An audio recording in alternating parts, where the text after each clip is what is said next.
Jabbar Saheb ticket ಕೊಡಿ ಅಂತ ಹೇಳಿಲ್ಲಪ್ಪ. ಈ ಕ್ಷಣಕ್ಕೂ ನಾವು ಜಬ್ಬರ್ ಸಾಹೇಬ್ ಟಿಕೆಟ್ ಕೊಡಿ ಅಂತ ಹೇಳಿಲ್ಲ. ಯಾಕೆ ಸಾದಿಕ್ ಸಾಹೇಬರು ಬಂದಿದ್ರಲ್ಲ.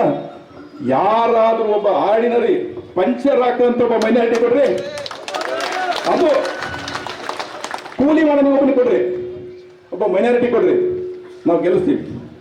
ನಾವು ಬೇರೆ ಎಲ್ಲ ಸಮಾಜ ಸಂಪರ್ಕದಲ್ಲಿ ನಮ್ಮ ಬಿ ವೀರಣ್ಣ ಇದ್ದಾರೆ, ನಾಯಕ ಸಮಾಜದ ಅಧ್ಯಕ್ಷರು, ನಮ್ಮ ಕುರುಬ ಸಮಾಜದ ಅಧ್ಯಕ್ಷರು ಇದ್ದಾರೆ, ನಾವಿದ್ದೀವಿ, ಪ್ರಸಮಪ್ಪ ಇದ್ದಾರೆ.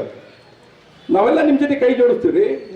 ನಿಮ್ಮನ್ನ ಕೆಲಸ ನಾವೆಲ್ಲ ಮನಸ್ಸು ಮಾಡಿರೋ ದೊಡ್ಡ ವಿಷಯ ಅಲ್ಲ. ಅದು ನಮ್ಮ ಕೈಯಲ್ಲಿದೆ.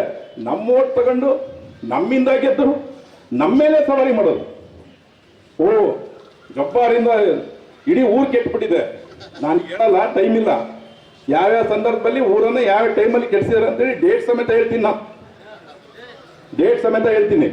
ಬೇಡ ಇವತ್ತದು ರಂಜಾನ್ ಹಬ್ಬದಲ್ಲಿ ಇರ್ತಾವೆ. ಆದರೆ ನಾನು ಒಂದು ಎಚ್ಚರಿಕೆ ಮಾತನ್ನ ತಮ್ಮೆಲ್ಲರಿಗೂ ಹೇಳ್ತಾ ಇದ್ದೀನಿ.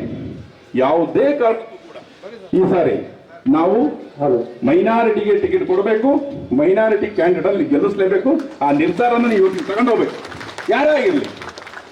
ನಾನು ಇಂಥವ್ರು ಅಂತ ಹೇಳಲ್ಲ, ನಾನು ಆಗಲೇ ಹೇಳಿದ್ನಲ್ಲ, ಯಾರು ಬೇಕಾದ್ರೂ ಆಗ್ಬೋದು. ಎಲ್ಲಿ ನಮ್ಮ ಯುವ ನಾಯಕರಾದ ಎಸ್ ನಾಗರಾಜ್ ಅವರು ಬಂದಿದ್ದಾರೆ. ಸಮಾಜ ಎಂತ ನಮ್ಮ ಮಂತ್ರಿಗಳಾಗಿ ಸಮಾಜಕ್ಕೆಲ್ಲ 223 ಕ್ಷೇತ್ರದಲ್ಲಿ ರಾಜ್ಯದಲ್ಲಿ ಎಲ್ಲಾದ್ರೂ ನಿಂತು ಗೆದ್ದು ಮಾಡಿ ರಾಜಕಾರಣ ನಾವು ಅವತ್ತು ಒಪ್ಕೊಂತೀವಿ. ಎಸ್ ಮಲ್ಲಿಕಾರ್ಜುನ್ ಇವರ ದಕ್ಷಿಣನೇ ಯಾಕೆ ಆಗ್ಬೇಕು? ಫ್ರೀ ಓಟಿದವು, ಪುಕ್ಷಟೆ ಓಟಿದವು, ಸುಮ್ಮನೆ ಹಾಕ್ಬಿಡ್ತೀರಿ ಆ ಬಿಜೆಪಿ ಎದುರಿ. ಅದು ಅವ್ರ ಧೈರ್ಯ. ಈ ರಾಜಕಾರಣ ನಡೆಯೋದಕ್ಕೆ ಮುಂದಿನ ದಿವಸಗಳಲ್ಲಿ ನಾವು ಬಿಡಬಾರ್ದು. ಈ ರಾಜಕಾರಣ ಇಲ್ಲಿ ಕ್ಲೋಸ್ ಆಗ್ಬೇಕಿಲ್ಲಿ.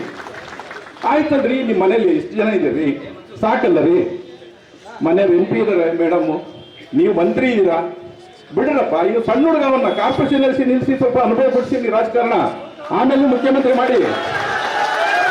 ಕಾರ್ಪೊರೇಷನ್ ಮುಖಾಂತರ ಬಂದು ರಾಜಕೀಯ ಏನು ಅನ್ನೋದು ಅರ್ಥ ಮಾಡ್ಕೊಳ್ಳಿ. ನಮ್ಮ ಅಪ್ಪರು 4 ಟರ್ಮ್ ಕಾರ್ಪೊರೇಟರ್ ಇದ್ರು, 1 ಟರ್ಮ್ ಮುನ್ಸಿಪಲ್ ಅಧ್ಯಕ್ಷ ಇದ್ರು. ನಾವು ಏನೂ ಆಗಿಲ್ಲ ಇದುವರೆಗೂ, ಏನು ಸತ್ತೋಗ್ಬಿಟ್ಟಿದ್ವಿ ನಾವು. ಏನಾಗಿಲ್ಲ ಅಂದ್ರೆ ಸಮಾಜಕ್ಕೆ ಬೇಕಾಗಿರೋದಾಗಿ ಬಾಳಬೇಕು ನಾವು. ನಮ್ಮ ಮೊನ್ನೆ ನೋಡ್ತಾ ಇದ್ದೆ, ಮುಖ್ಯಮಂತ್ರಿ ಹತ್ರ ಕಾರ್ಪೊರೇಟರ್ ಹೇಳ್ತಾ ಇದ್ದ, ಜಬ್ಬರ್ ಸಾಹೇಬ್ರ ಜೊತೆ ಒಬ್ಬ ಎಲೆಕ್ಟೆಡ್ ರೆಪ್ರೆಸೆಂಟೇಟಿವ್ ಇಲ್ಲ.